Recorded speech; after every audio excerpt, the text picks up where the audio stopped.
Today, we're opening a time capsule and going back to 1977. We're going to try and understand the worldview of one of the 20th century's most controversial religious figures, Sun Myung Moon. Now, this wasn't just any interview. It was this rare marathon session, and the interviewer was told this was it. This would be the last of its kind. And that single interview is what this whole explainer is built on. It gives us a direct look into Moon's beliefs in his own words.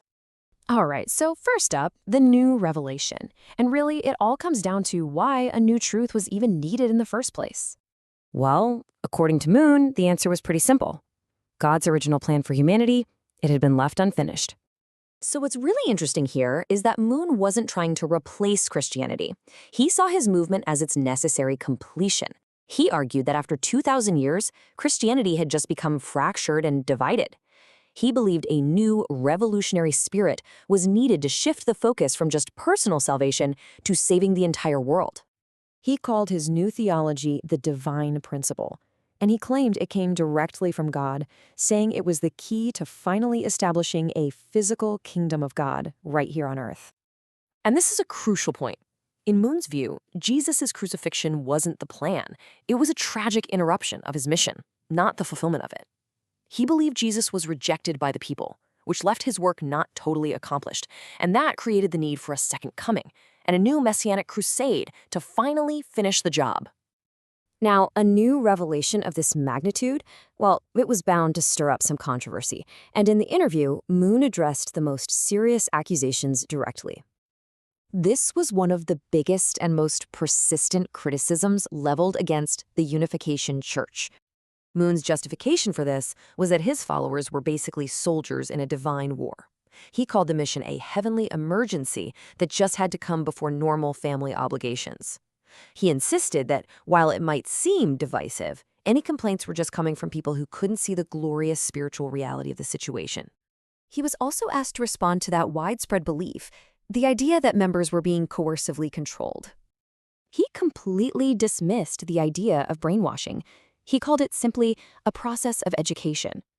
He argued that people were drawn in by the magnetic strength of the truth he was presenting, and he'd point out that, hey, no doors were locked.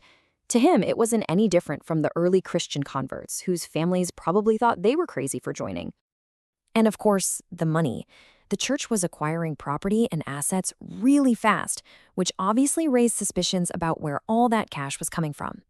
Moon was absolutely adamant about this. All the funds, he said, came from the sacrificial work of his followers. He flatly rejected any rumors of outside funding from places like the Korean government, insisting that every single dollar was the result of the blood and sweat of dedicated members.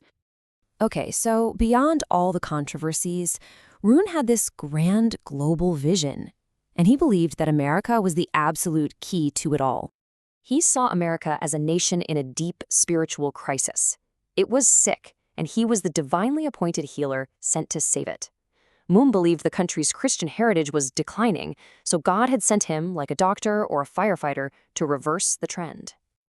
And his plan to reverse America's moral decline had three main parts. First, ignite a new spiritual fervor. Second, restore the family unit. And finally, get the nation back on track to fulfill what he saw as its divine destiny.